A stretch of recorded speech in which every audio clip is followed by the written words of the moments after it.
true life adventure.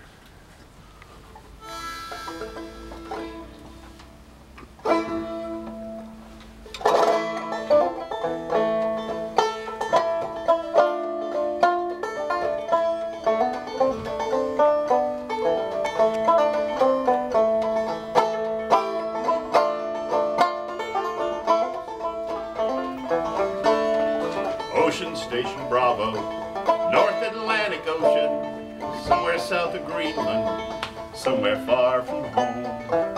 Nothing on the radar, nothing on the sonar, hove to and drifting on this ocean all alone. In the CGC Sebago, a high-endurance cutter, Ocean Station vessel number 42, studying the weather, aids to navigation, plotting ships and aircraft as they come sailing through.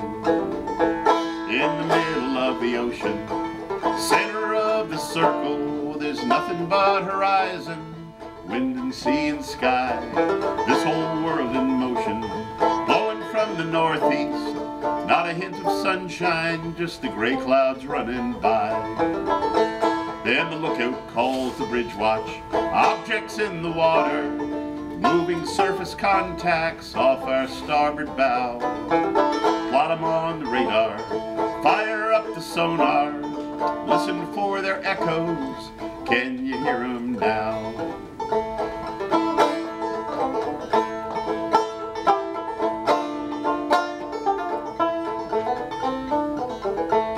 There's echoes in my headphones, whale sound on the speakers, filling all the spaces inside CIC.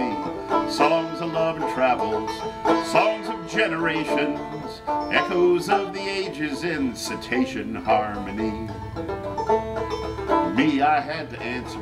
I sang, I talked, I whistled, and I even played the mouth harp through the microphone, and they returned the answer with chirps and clicks and whistles, a song of celebration not so different from our own.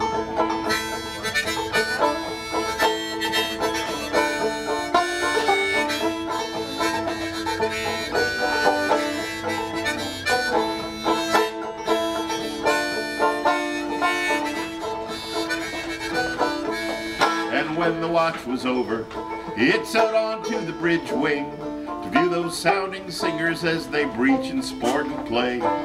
Just a pod of humpbacks, farewell flukes a-waving, a memory worth saving as we traveled on our way.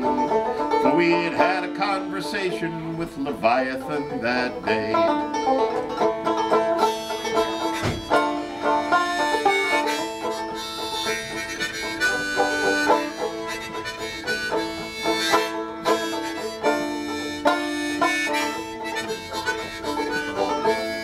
Ocean Station Bravo, North Atlantic Ocean, somewhere south of Greenland, somewhere far from home.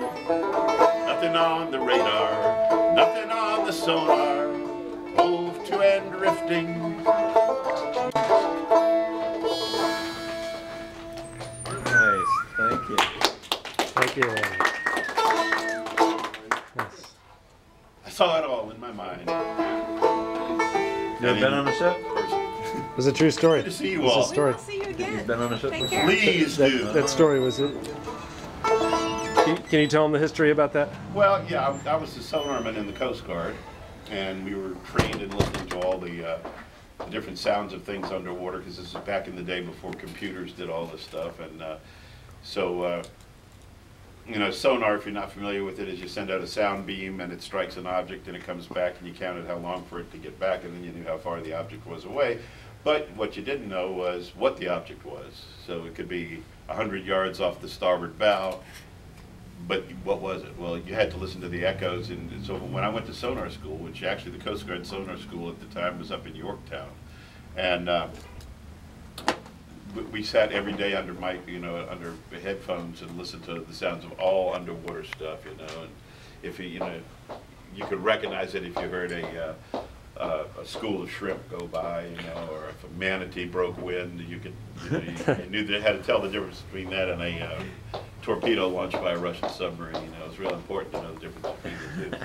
And so then they put us on these ships out in the middle of the North Atlantic that were basically kind of radar picket ships, ocean station vessels they called it, because there were these, at the time there were these blocks of grids on the map that were called ocean stations going up the coast, and it was a Bravo and then Charlie and then Delta and then Echo up and down the coast. And so you patrolled a certain area of this, and you gave airplanes their fixes coming across the Atlantic, and they had a corresponding set of them on the West Coast. But now satellites do most all this sort of stuff. So this one day, the lookout, you know, saw this pod of whales coming along, and in CIC, which was the Combat Information Center where we stood our watches, and you just close up in this little black room with red lanterns on, you know, and green radar screens going around. It's very psychedelic sort of. This is back in the '60s, of course. And so the lookout on the bridge saw this pod of whales coming along, and we turned on. There was another electronic device in addition to the sonar and the radar, which was called the Gertrude, and the Gertrude was an underwater sound system, which was a microphone and a speaker on the bottom of the ship. There was a transducer underneath the ship, and then in CIC there was a microphone and a speaker. So they basically used this if you wanted to talk to another ship, but you didn't want to break radio silence. You could use the water, which carries sound 5 times better than air does, as the sound carrier, and so you know you could talk to somebody on another ship without breaking radio silence.